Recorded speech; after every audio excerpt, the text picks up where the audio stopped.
स्वागत करती हूँ मैं अपने चैनल पे।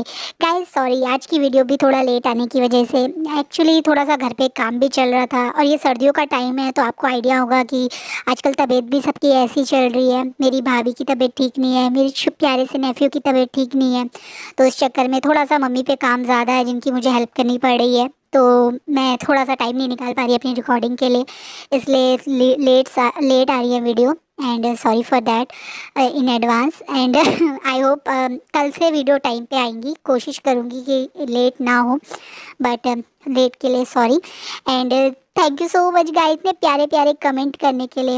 एक्चुअली मैं कमेंट का रिप्लाई नहीं कर पा रही हूँ, रीज़न आपको पता है थोड़ा बिजी हूँ, बट मैं आप लोगों के सारे कमेंट पढ़ती हूँ और मुझे वो इतने अच्छे लग रहे हैं। आप लोग इतना इन्वॉल्व होकर मुझे कमेंट कर रहे हैं, उसके लिए thank you so so so much. And I know viewers तो ऊपर नीचे होते रहते हैं, लेकिन आपके ये प्यारे प्यारे से कमेंट मुझे बहुत अच्छे लगते हैं। एक चीज़ और मैं आपके साथ शेयर करना चाहती हूँ, कल शाम को मुझे यूट्यूब की एक बहुत प्यारी सी मेल मिली जिससे मुझे ये पता चला कि मेरा चैनल एक ऐसा चैनल है जिस पे कोई स्ट्राइक, कोई कॉपीराइट या इस टाइप की चीज़ें ना पुराने वाले चैनल में थी ना इस वाले चैनल में है। एंड आप लोगों ने गाइस, मैं हमेशा कहती हूँ ना लाइक से क्या फ़र्क पड़ता है, अब मैं आपको बताती हूँ क्या फ़र्क पड़ता है। मेरे चैनल के अकॉर्डिंग, यूट्यूब के अकॉर्डिंग, मेरे जितने भी सब व्यूअर्स हैं उनमें से 80% लोगों ने सब्सक्राइब किया हुआ है, यानी जितने लोग मुझे देखते हैं उन्होंने मुझे सब्सक्राइब करा हुआ है, जो कि मेरे चैनल के लिए काफ़ी बड़ी बात है। बहुत आपने सुना होगा लोग कहते हैं कि व्यूअर्स तो बहुत सारे हैं लेकिन आप लोग सब्सक्राइब नहीं करते। मेरे साथ ऐसा नहीं है। जिन लोगों ने मुझे सब्सक्राइब, मतलब जो लोग मुझे देखते हैं उन सब ने मुझे ऑलमोस्ट सब्सक्राइब करा हुआ है, और that make me so so so so happy कि आप लोग सचमुच में मुझे इतना प्यार करते हो। मेरी प्यारी सी टीम, शायद 2000-3000 वाली जो टीम है, मैं उन्हीं इसी के साथ बहुत खुश हूँ। आई नो पहले वाले चैनल पे 8000 पहुंच जाते थे, पर कोई बात नहीं, नहीं लोग देख पाते हैं तो कोई टेंशन नहीं। पर जो लोग देख रहे हैं उन्हें आज मैं दिल से थैंक यू बोलना चाहती हूँ। हर बार कंप्लेन करते करते कहीं ना कहीं मैं आप लोगों को थैंक यू बोलना भूल जाती हूँ, और बाद में उस चीज़ का मुझे बहुत रिग्रेट होता है। लेकिन आज मैं स्पेशली आप लोगों को ये थैंक यू बोलना चाहती थी, क्योंकि आप लोग जो भी मुझे सपोर्ट करता है, प्यार करता है, कमेंट करता है, लाइक करता है, उन वो सब लोग मेरे लिए बहुत स्पेशल हैं, और उन सबको थैंक यू सो मच मेरे इस चैनल पे आके मेरे इस छोटी सी यूट्यूब जर्नी में मेरा साथ देने के लिए। चलिए आज का पार्ट स्टार्ट करते हैं। थोड़ा सा खुश थी इसलिए बहुत ज़्यादा लंबा हो गया है आज का इंट्रो, लेकिन now back to the story. Last part में हमने देखा था वेंचिंग ने मिमिया की हेल्प से वांगजी का ध्यान पूरी तरह से विंग से हटा के उसे करियर उसके नेम पे लगा दिया, और उस बात का फायदा उठा के वो विंग को आपसे मिलने चली गई। अब आगे वेंचिंग विंग का हाथ पकड़ के उसे कैबिन की तरफ ले जा रही है। उसके दिमाग में ये बात भी नहीं आ रही है कि किस तरीके से पूरे एजेंसी के लोग, एम्प्लॉयर्स, बाकी ग्रुप मेंबर्स भी उसे देख रहे हैं। विंग को वेंचिंग अपने कैबिन में लेके जाती है, और उसकी कैबिन के बाहर उसके वो गार्ड वहाँ पे गार्ड करने के लिए खड़े हो जाते हैं। ये चीज़ भी काफ़ी लोगों को शौक लग रही है। नी मिंजे, नी हुसैन और जंशा को भी काफ़ी बुरा लग रहा है अभी जो हो रहा है, वहीं वाइनिंग भी शौक है ये सब देखकर। मतलब एक तरीके से वेंचिंग विंग के साथ उस कैबिन में है, और विंग को अपने दोनों हाथों से विंग का एक हाथ पकड़ के बड़े इमोशनल वे में विंग को देख रही है। अब बोल रही है, तुम मुझसे मिलने क्यों नहीं आए? कहाँ हो तुम? मैं तुम्हें कितना फ़ोन कर रही हूँ, कितने कॉल्स कर रही हूँ, कितने मैसेज कर रही हूँ, लेकिन तुम किसी का रिस्पॉन्स नहीं कर रहे हो। क्या हो गया है तुम्हें? तुम अच्छे से जानते हो तुम मेरी लाइफ की हैप्पीनेस हो, मेरी लाइफ के सबसे इम्पोर्टेंट पर्सन हो, लेकिन तुम मुझे इग्नोर क्यों कर रहे हो?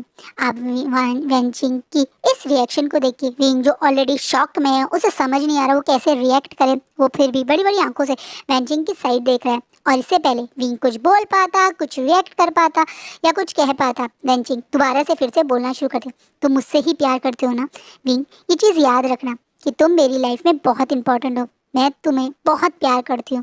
मुझे पता है उस लांग वांगजी ने तुम्हें फोर्सफुली ये सब करने के लिए करा होगा, पर तुम चिंता मत करो, मैं तुम्हारा साथ कभी नहीं छोड़ूंगी, मैं हमेशा तुम्हारे साथ रहूंगी, मैं तुम्हें हमेशा पहले की तरह प्यार करूंगी।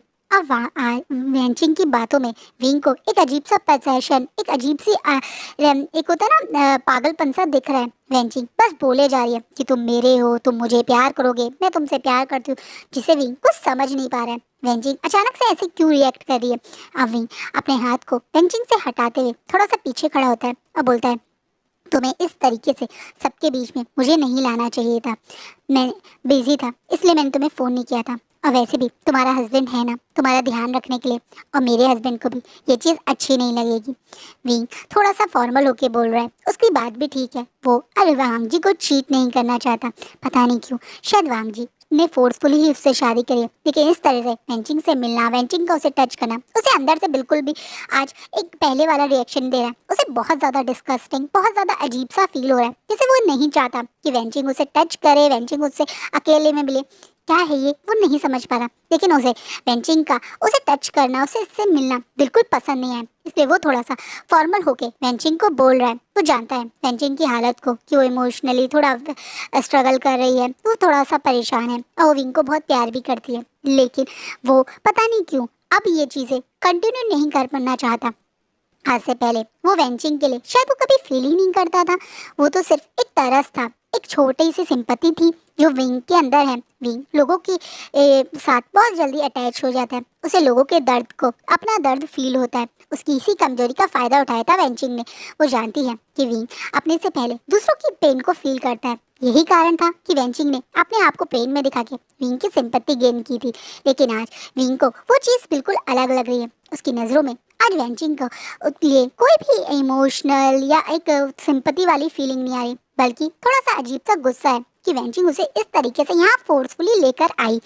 जो चीज़ वेंचिंग को मन में गुस्सा दिला रही, वेंचिंग और कुछ रिएक्ट करती उससे पहले ही धड़ाम करके उसका गेट खुलता है और एंट्री होती है वेनिंग की। उसके वो गार्ड किसी और को तो शायद अंदर रूम में नहीं आने देते, लेकिन वेनिंग को तो वो भी रोक नहीं सकते, क्योंकि वेनिंग वेंचिंग का भाई है। वेनिंग को राइट है कि वो अपनी बहन से बात करेगा। गार्ड कैसे उसे रोक सकते हैं। अब वेनिंग को वहाँ देख के विंग और वेंचिंग थोड़ा शॉक होता है। वहीं वेनिंग भी देख रहा है कि विंग वेंचिंग से थोड़ा दूर खड़ा है, लेकिन वेंचिंग आगे बढ़ के जैसे उसे टच ही करने वाली थी। इसलिए वेनिंग अब गुस्से में वेंचिंग और विंग के बिल्कुल पास आके विंग के आगे खड़े होके अपनी सिस्टर को देखता है गुस्से में और बोलता है, सीजे यहाँ क्या बात हो रही है, आप विंग को यहाँ लेकर क्यों आए हैं। आप वेनिंग की तरफ देख के वेंचिंग थोड़ा गुस्से में थोड़ा नाराजगी बोलते, तुम यहाँ क्या करो, तुम्हें अपने ग्रुप के साथ होना चाहिए था, मुझे विंग से कुछ बात करनी है, तुम थोड़ी देर बाद आना। आप अब विंग से कोई बात नहीं करेंगी, आपको जो बात करनी थी आप कर चुकी हैं। विंग मुझे लगता है तुम्हें यहाँ से चलना चाहिए।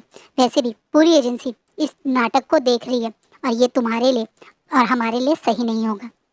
इस बात पे वेंचिंग अपने भाई की तरफ देख रही है। आज उसकी भाई की आंखों में कुछ अलग सा है। आज उसकी भाई की आंखों में कोई अपनी बहन के लिए एक गुस्सा सा है कि वेनिंग जो हमेशा शांत रहता है, वो आज इन मतलब आंखों इस तरीके से अपनी सीजे को देखेगा, उसे उम्मीद नहीं थी। फिर भी वेंचिंग लास्ट अटेम्प्ट करती है और कहती है, वेनिंग मैं तुम्हारे ग्रुप के बारे में ही बात कर रही हूँ, तुम थोड़ी देर बाद आना, मुझे अभी विंग से कुछ अकेले में बात करनी है। मैंने कहा ना सीजे, ये सही नहीं है, सिर्फ हमारे ग्रुप के लिए नहीं बल्कि आपके लिए भी। ब्रदर इन लॉ आपका बहुत ध्यान रखते हैं, और वो कल से आपके लिए बहुत परेशान भी थे। आपकी तबीयत ठीक नहीं थी, इसलिए वो ऑफिस का काम छोड़ के घर पे रह रहे थे, लेकिन आप घर की जगह यहाँ ऑफिस में हैं, इस तरीके से हैं। मेरे ख्याल से ये ब्रदर इन लॉ को शायद नहीं पता है, उन्हें पता लगेगा तो शायद उन्हें बुरा लगेगा। इसलिए मैं आपको सजेशन देता हूँ कि आप भी घर जाके रेस्ट कीजिए। और ये बोलने के बाद विंग का हाथ पकड़ता है और उसे कैबिन से बाहर ले जाते हुए एक बार से पीछे मुड़ के देखता है और बोलता है, मैं काफ़ी कुछ जानता हूँ आपके बारे में, ऐसा मत सोचिए कि मैं चीज़ें नहीं ऑब्जर्व करता, पर आप मेरी सीजे थे इसलिए मैं आपको मौका दे रहा था। और ये बात बोलने के बाद वेनिंग आज गुस्से में अपनी सिस्टर को दोबारा ना देखते हुए अपने मतलब एक दोस्त को वहाँ से ले जाता है। ये सब नज़ारा वो गार्ड्स ने भी देखा और वेंचिंग को भी बहुत शौक लगा। वेनिंग उसके इस तरह की बात कर रहा है। इतना ही नहीं, वेनिंग उसके हस्बैंड का सपोर्ट कर रहा है। वो हमेशा से यही चाहती है कि दुनिया वाले उसको संपत्ति साइड देखे, यही सोचे कि बेचारी वेंचिंग अपनी उम्र से इतने बड़े बंदे के साथ शादीशुदा है, अब वो कितनी परेशान होगी, उसे एक सिंपत्ति कार्ड मतलब चाहिए, खासकर अपने क्लोज वन से, ताकि वो उनकी नज़रों में हमेशा गुड साइड ही रहे। लेकिन आज वेनिंग की आंखों में जो वेंचिंग ने देखा वो उसके लिए काफ़ी शौक था। वहीं दूसरी तरफ वेनिंग बिना रुके विंग को लेके तुरंत उस ट्रेनिंग रूम में, यानी जहाँ पे इस समय नी हुसैन और नी मिंजे और खासकर जंचा है, वहाँ पे आता है। विंग अब बड़ी बड़ी आंखों से सबकी तरफ देख रहा है। वहीं सबकी आंखें विंग के ऊपर हैं। कुछ नज़रों में थोड़ा सा क्वेश्चन है, कुछ गुस्सा है, और सबसे ज़्यादा तो विंग पे एक नाराज़गी है कि विंग ने इस तरह की बात उन लोगों से छुपाई। अब विंग जो इससे पहले कोई और रिस्पॉन्स करता या कुछ कहता, इस दिन में अम्मी मुझे ही बोलते हैं, विंग मुझे लगता है तुम्हें घर जाना चाहिए, इस समय यहाँ रहना ठीक नहीं है। बहुत सारे गार्ड और लोगों की बिना फात के तुम पे आज अटेंशन आ गई है। तुम अच्छे से जानते हो हमारे बैंड के लिए हर एक बैंड मेंबर की अच्छी रेपुटेशन रखना ज़रूरी है। मैं नहीं चाहता कि कोई बिना बात की तुम्हारे अगेंस्ट फॉल्स एलिगेशन उठे। इससे अच्छा है कि तुम आज घर जाओ और रेस्ट करो। विंग भी जो जानता है कि अगर लोगों को ये बात पता चली, उसके फैंस को ये बात पता चली कि वो एक मैरिड वुमेन के साथ सीक्रेटली अफेयर में था, तो उसके फैंस उस चीज़ को पॉजिटिव नहीं लेंगे और वो कहीं ना कहीं उसकी इमेज पे, उसके करियर पे इस चीज़ का इफेक्ट पड़ेगा। इसलिए वो भी बिना टाइम गवाए वहाँ से अपना सामान लेके जाने लगता है। जब वो वहाँ से जा रहा था तो नीम में हुसैन और वैनिंग तो कुछ नहीं बोलते, लेकिन जंजा अपने गुस्से पे कंट्रोल नहीं कर पाता। वो तुरंत विंग के पीछे पीछे उसके घर तक पहुंच जाता है। विंग जैसे ही घर में एंट्री करता है, जंजा भी तुरंत उस घर में एंट्री करता है। विंग को थोड़ा शौक लगता है कि जंजा क्या मतलब ट्रेन वहीं से एक तरह से एजेंसी से ही उसे फॉलो कर रहा था या क्या चक्कर है। लेकिन जंजा ना आओ देखता है ना ताओ देखता है और गुस्से में चीखते हुए बोलता है, ये क्या है विंग, क्या सचमुच में तुम उस वेंचिंग के साथ अफेयर में थे? कितना कुछ तुमने मुझसे छुपा रखा है व्यूशान। सबसे पहली बात तो तुमने मुझसे ये छुपा रखी है कि तुम और लांग वांगजी एक कॉन्ट्रैक्चुअल मैरिज में हो। इस बात पे विंग बड़ी बड़ी आंखों से जंजा की तरफ देखता है। जंजा को ये चीज़ पता थी, विंग के लिए ये चीज़ काफ़ी बड़ा शौक है, लेकिन जंजा को ये चीज़ जल्द ही पता चल गई थी जब यानली शायद अपनी मतलब एक होता है ना अपनी फीलिंग्स शेयर कर रही थी अपने हस्बैंड से और जंजा उससे मिलने गया था। तो जंजा ने ये चीज़ सुन ली। कल ही परसों में उसे ये चीज़ पता चली है। अब जहाँ पे उसे इस चीज़ का गुस्सा और फ्रस्ट्रेशन भी है कि उसके ब्रदर ने उससे ये बात छुपाई है। और दूसरा उस ये वेंचिंग वाली बात भी उसे थोड़ा शक तो हुआ था कि क्यों वांगजी उसके साथ कॉन्ट्रैक्चुअल मैरिज कर रहा है, लेकिन अब उसे शायद कुछ चीज़ समझ भी आ गई है। लेकिन वो गुस्सा है विंग से क्योंकि विंग ने उसे ये सारी चीज़ें छुपाई हैं।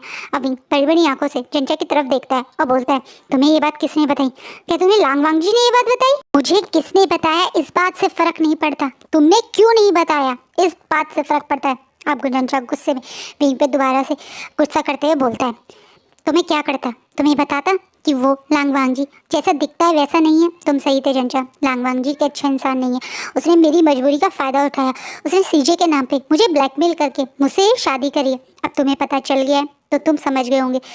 हाँ, अब मुझे पता चल गया है तो मैं समझ गया हूँ। जो तुम जैसे बेवकूफ़ को अभी भी समझ में नहीं आ रहा। तुम कैसे बोल सकते हो लांग वांगजी अच्छा नहीं है? लांग वांगजी बहुत अच्छा है, उसकी वजह से तुम्हारी रेपुटेशन बच गई। ये सोचो आज जिस तरीके से उस वेंचिंग ने बिना सोचे समझे तुम्हारे साथ सारे एक तरह से एजेंसी के सामने बिहेव किया। तुम्हें पता है ये बात बाहर चली जा सकती है उस एजेंसी में या वैन कॉर्पोरेशन कंपनी के अंडर में सिर्फ तुम या मैं ही नहीं है, बहुत सारे और बैंड्स हैं जो हम लोगों से जलते भी हैं। उनमें से एक को भी इस चीज़ की खबर पहुंच गई होती तो किस तरीके से वो इस चीज़ को ब्रेकिंग न्यूज़ बना के तुम्हारे करियर को बर्बाद कर सकते थे। ये चीज़ तुमने सोची है? शुक्र है कि आज कुछ दिनों पहले ही तुम्हारे और लांग वांगजी की शादी की न्यूज़ आ गई थी। अब इस अफेयर का तुम्हारे करियर पे कोई फ़र्क नहीं पड़ेगा। लोग यही सोचेंगे कि ये सिर्फ एक फॉल एलिगेशन है, क्योंकि तुम तो अब एक मैरिड पर्सन हो। एक तरीके से जिस कॉन्ट्रैक्ट मैरिज की वजह से तुम लांग वांगजी को गलत समझ रहे हो, आज उसी कॉन्ट्रैक्ट मैरिज की वजह से तुम्हारी रेपुटेशन बची हुई है। वो रेपुटेशन जिसके बारे में उस सेल्फिश लेडी ने एक बार नहीं सोचा। इस तरीके से सारी एजेंसी के सामने तुम्हें खींच के अपने कैबिन में ले जाने का क्या सेंस था? कभी सोचा कि क्या हो सकता था आज? वो तो शुक्र मनाओ कि लांग वांगजी की उस डिसीजन की वजह से तुम सेफ हो और तुम अब भी उस इंसान को गलत समझ रहे हो, और वो भी किसके वजह से? क्योंकि उसने तुमसे शादी के लिए कॉन्ट्रैक्ट मैरिज करी। क्या उसने तुम्हें फोर्स किया? क्या वो तुम्हारे साथ कोई गलत व्यवहार करता है? नहीं, उसने सिर्फ तुम्हारे साथ शादी करी। इतना क्यों नहीं समझ में आ रहा है तुम्हें? आज जंजा वांगजी का साइड ले रहा है। ये चीज़ विंग के लिए पहला शौक थी, और दूसरा जो बातें जंजा बोल रहा है वो सब सही है। हाँ, आज जिस तरीके से वेंचिंग ने बिहेव किया, एक तरीके से विंग की तो रेपुटेशन की धज्जियाँ उड़नी तय थी। ज़रूरी नहीं है कि अगर आप एक ही कंपनी के अंडर हो तो सारे के सारे ग्रुप्स आपके साथ अच्छे होंगे। बहुत सारे ग्रुप्स अंदरूनी एक दूसरे से जेलस फील भी करते हैं। किसी की ग्रोथ कहीं ना कहीं किसी और को हर्ट करती है। अपनी खुशी में खुश होने वाले कम मिलेंगे, लेकिन दूसरी की खुशी में या दूसरे को बढ़ते हुए देखने वाले, दुख मनाने वाले लोग ज़्यादा मिलेंगे। यही आजकल का लोगों का नेचर है। और हो सकता था कि विंग की इस कमज़ोरी या आज की इस हरकत के बाद उसके बारे में गलत अफवाह उड़ाकर बहुत सारे ग्रुप विंग के ग्रुप को नीचे दिखाने की कोशिश ज़रूर करते, लेकिन अब वो ऐसा नहीं कर सकेंगे क्योंकि ऑलरेडी विंग एक मैरिड है जिसके बारे में लोग जान चुके हैं। और ये एक हो सकता है कि वो वैसे ही फ्रेंडली नेचर हो, लेकिन पहले अगर ऐसा होता तो चीज़ें किस तरीके से मोल्ड करके प्रेजेंट हो सकती थी, एक नज़रिया कैसे लोगों के सामने लाया जा सकता है, उस बारे में जंचा ने विंग के सामने रखा। तो विंग को भी महसूस हो रहा है कि क्या सचमुच में वो वांग जी की पे गुस्से में अपनी एक तरह से दोस्त पे ही कुछ गलत एलिगेशन तो नहीं लगा रहा। क्या कुछ चीज़ ऐसी तो नहीं है जिसे वो देख नहीं पा रहा है, जैसे जंचा ने बोला। विंग अपनी ही सोच में था, तभी जंचा उसे दोबारा से उसकी सोच से बाहर लाता है। गुस्सा करते बोलता है, तुम वेंचिंग के साथ अफेयर में थे? तुम इतनी बड़ी बेवकूफ़ी कैसे कर सकते हो विभूषण? तुम भूल गए क्या कि वो एक मैरिड है, और मैरिड वुमेन भी वो किससे के साथ है? तो हमारी ही कंपनी के ओनर के साथ। तुम अपना करियर पूरी तरह से बर्बाद करना चाहते हो क्या? अपना करियर तो तुम बर्बाद करोगे ही विभूषण, लेकिन मेरा वैनिंग का और क्या होगा नी हुसैन का को भी सोचा है? तुम्हें क्या लगता है तुम्हारे ग्रुप से निकलने के बाद हमारा ग्रुप स्टेबल हो पाएगा? तुम्हें क्या लगता है अगर एक बार वो वैन जूलियो तुमसे नफरत करने लगा तो वो तुम्हारे को कहीं और करियर बनाने देगा क्या? हम लोग कभी सरवाइव कर पाएंगे? अपने सेल्फिश मोटो के चक्कर में तुमने हम लोगों के बारे में क्यों नहीं सोचा? तुम ऐसा कैसे कर सकते हो विभूषण? एक तरीके से जंचा गुस्सा करते हुए विंग को बोल रहा है। अब विंग अपना सर सिर्फ नीचे करे खड़ा है क्योंकि उसके पास एक भी सवाल का जवाब नहीं है जो इस समय जंचा उससे पूछ रहा है। क्या जवाब दे वो जंचा को, क्योंकि जो बातें जंचा कह रहा है वो गलत नहीं है। आज अगर एक तरीके से वैन जूलियो विंग के अगेंस्ट हो गया तो फिर वो विंग को थोड़ी बर्बाद करेगा, वो तो इस ग्रुप को ही बर्बाद कर देगा। इन लोगों की क्या गलती है? विंग को कहीं ना कहीं आज महसूस हो रहा है कि सिर्फ वेंचिंग के बारे में सोच के उसने कहीं तो गड़बड़ करी है। क्या ये अफेयर उसकी लाइफ के लिए इम्पोर्टेंट हो सकता है, लेकिन क्या ये अफेयर उसके दोस्तों के करियर से ज़्यादा इम्पोर्टेंट था? अब विंग इन्हीं सोच में था। अब जंचा गुस्से में विंग की तरफ देखता है और बोलता है, अगर थोड़ी भी अकल तुम में बाकी है ना तो अब उस वेंचिंग से दूर रहो। तुम अब एक मैरिड पर्सन हो, नंबर 1, और नंबर 2 वो भी एक मैरिड है, वो भी किसी और से नहीं बल्कि हमारी कंपनी के ओनर वैन जूलियो से। अपना करियर और हमारा करियर बर्बाद मत करो। और ये बोलने के बाद जंचा वहाँ रुकता नहीं है और गुस्से में वहाँ से चला जाता है। उसे विंग को जितना गलत या गुस्सा का दिखाना था वो दिखा चुका है। अब वो सिर्फ यहाँ से जाना चाहता था, इसलिए वो चला गया विंग को वहाँ अकेला छोड़ के। विंग पूरे टाइम इसी सोच में गुम रहता है। आज विंग को अचानक से सब लोग उसे एक अजीब से क्वेश्चन भरी नज़रों से देख रहे हैं। वो चीज़ हर्ट भी होती है। विंग तो एक अच्छा पर्सन था, वो तो एक पर्सन की हेल्प करना चाहता था। बेंचिंग उसके सामने बेबस सी बनती है, एक बेबस लेडी की हैप्पीनेस का पार्ट बनना चाहता था। लेकिन क्या वो गलत था? हाँ वो गलत था, एक बहुत बड़ी गलती कर रहा था वो। एक मैरिड पर्सन के साथ सीक्रेटली अफेयर करना कहीं से भी सही नहीं हो सकता। ये एक चीटिंग है, एक चीटिंग जो वो लोग मिलके कर रहा था। किसके साथ? वैन जूलियो के साथ। हो सकता है वैन जूलियो गलत हो सकता है वो नेगेटिव हो। तो जब वो वैनचिंग से अलग हो जाता है वैन जूलियो, उसके बाद अगर वो वैनचिंग के साथ अफेयर करता तो शायद ज़्यादा सही होता, लेकिन इस समय तो वो बहुत गलत है। एक हैप्पी लाइफ को तोड़ने वाला एक होम ब्रेकर है, और वो टाइटल विंग के करियर के लिए कितना खतरनाक हो सकता है। विंग को ये बातें अब दिमाग में घूम रही हैं। कहीं ना कहीं वेंचिंग से के वो सिंपैथी कार्ड से दूर होके आज जब नज़ारा रियलिटी या जो आज रियल फेस है लोगों के वो सामने आ रहे हैं तो उसे महसूस हो रहा है कि उससे गलती हुई थी। कहीं ना कहीं लंजा वाली बात भी अब उसे कहीं ना कहीं स्ट्राइक हो रही है। जंजा जिस तरीके से लांग वांगजी के लिए पॉजिटिव बोल के गया, आज उसे लग रहा है क्या वो ही है जो अपने बेस्ट फ्रेंड को गलत समझ रहा है। इन सब सोच में गुम है विंग, और उसे पता ही नहीं चलता कि ऐसे पूरा दिन खत्म हो गया, रात हो गई है, डिनर का टाइम हो गया है। लेकिन आज एक और चीज़ है जो विंग को और ज़्यादा डिस्टर्ब कर रही है, लांग वांगजी का घर पे ना होना। लांग वांगजी का पूरे दिन विंग के बारे में कुछ ना पता करना। और दूसरा, अब तक वापस घर ना आना। वांग जी बहुत ज़्यादा पंक्चुअल पर्सन है, वो हमेशा विंग कहाँ है उस बारे में भी अपडेट रखता है, लेकिन आज वांग जी जैसे बिल्कुल गायब है। कहाँ है वांग जी, किस हालत में है और क्यों विंग से सुबह से मिला नहीं है। विंग को ये चीज़ भी डिस्टर्ब कर रही है। क्या विंग अपने ही इस चीज़ों से स्ट्रगल कर रहा था, वहीं वांग जी के लिए भी आज का दिन कुछ अच्छा नहीं रहा। मॉर्निंग में ही एक उसके बारे में फॉल्स र्यूमर फैल गया, जिसके बारे में उसकी कंपनी या उसके फ्रेंड्स ने मिलकर बहुत सारे न्यूज़पेपर्स को एक वार्निंग मेल्स भी सेंड करी, जिनके अकॉर्डिंग काफ़ी सारे न्यूज़पेपर ने अपॉलजी लेटर्स भी भेजे। वहीं दूसरी तरफ यहाँ ये लोग इस चीज़ से स्ट्रगल कर रहे थे, न्यूज़पेपर से बात कर रहे थे। मिमिया ने दूसरी चाल चल दी, उसने एक एक्सक्लूसिव इंटरव्यू दे दिया एक यूट्यूब चैनल पे, जहाँ पे उसने बताया कि वो सचमुच में हंगवन जिन को डेट कर रही है, और उसका प्रूफ ये है कि वो हंगवन जिन की रियल आइडेंटिटी जानती है, जो लोगों को नहीं पता। यानी वो इतना हंगवन जिन के क्लोज हैं। इस चीज़ से कहीं ना कहीं शाओ शिनचैन और सॉन्गलैंड काफ़ी शॉक होते हैं। उन्हें आइडिया नहीं था कि ये लेडी क्या सचमुच में हंगवन जिन के बारे में इतना जानती है। कहीं ना कहीं इस चीज़ से वो लोग भी डिस्टर्ब है, क्योंकि अगर उसने ये सबके बीच में वांग जी की रियलिटी बता दी तो कहीं ना कहीं सबको यही लगेगा कि वो सचमुच में वांग जी के क्लोज थी, और कहीं ना कहीं उसकी बातों पे लोग विश्वास भी करेंगे। और इस चीज़ से उन लोगों को कितना डिस्टर्ब हो सकता है। सबसे ज़्यादा तो वांग जी के दिमाग में इस समय विंग की ही सोच चल रही। उसे लग रहा है विंग उसे गलत समझेगा, विंग सोचेगा कि वो सचमुच में उस पर्सन के साथ अफेयर में था, जो वो नहीं है। तो अपनी पर्सनैलिटी, अपने कैरेक्टर को संभालना, ये सारे फॉल्स एलिगेशन से निकलने के आज पूरा दिन स्ट्रेस में था वांग जी, जिसका सॉल्यूशन भी कहीं ना कहीं अब सब लोगों ने मिलकर दे दिया है। कल वांग जी मीडिया के सामने आएगा और सबके बीच में अपनी रियल आइडेंटिटी बताएगा। वो सबके बीच में ये बताएगा कि उसका रियल नेम क्या है, और ये लड़की उसके ऊपर फॉल एलिगेशन लगा रही है।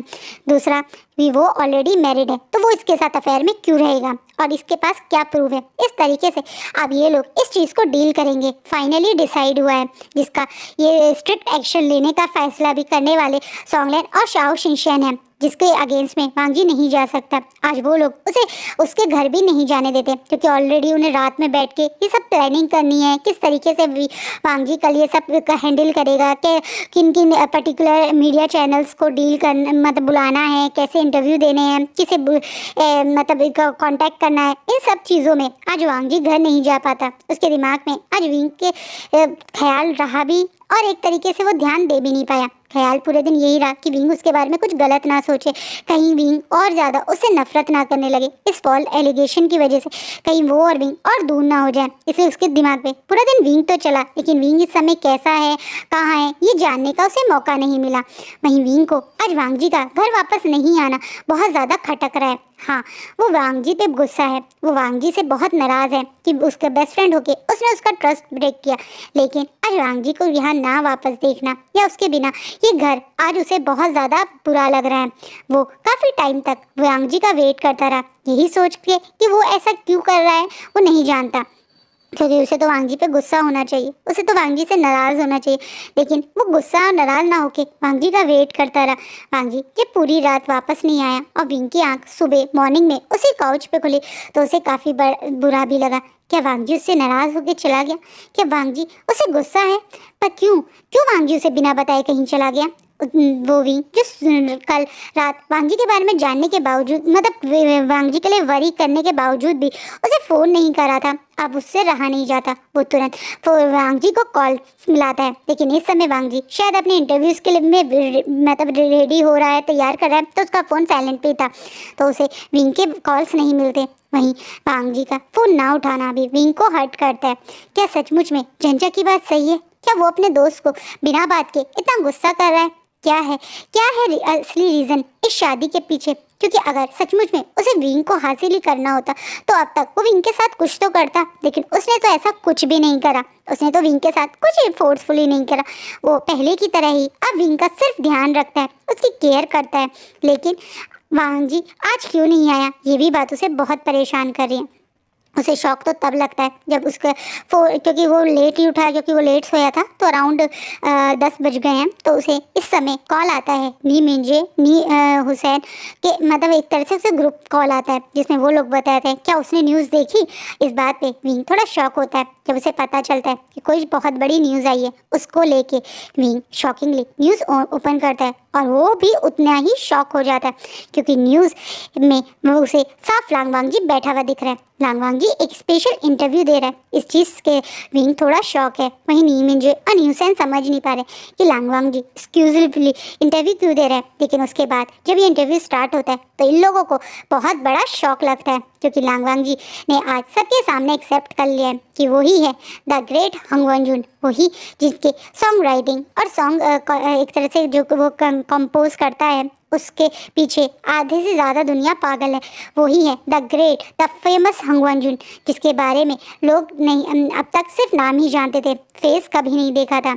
जब सब लोगों को पता चलता है कि हंग वनजुन हमारे इलिन पेट्रियाक के मतलब हस्बैंड है तो लोग बहुत ज़्यादा खुश हो जाते हैं। इनका कपल वैसे ही ऑलरेडी बहुत ज़्यादा सुर्खियों में आ जाता है।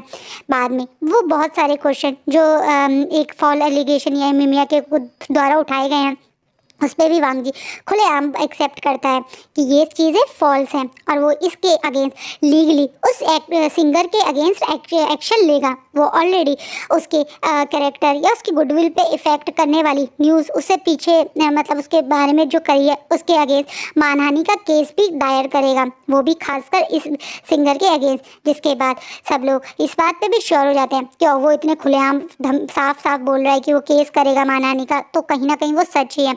एक तरीके से जो कल लोग एकदम से फॉलोअर बढ़ गए थे मिमिया के हंग वनजुन की गर्लफ्रेंड बनने के चक्कर में, वो धड़ाम करके नीचे गिर जाते हैं। एक कुछ ही सेकंड में उसके फॉलोअर्स आधे से भी कम हो जाते हैं। जो पहले भी उसे फॉलो करते थे वो भी कम हो जाते हैं उसके सोशल मीडिया से।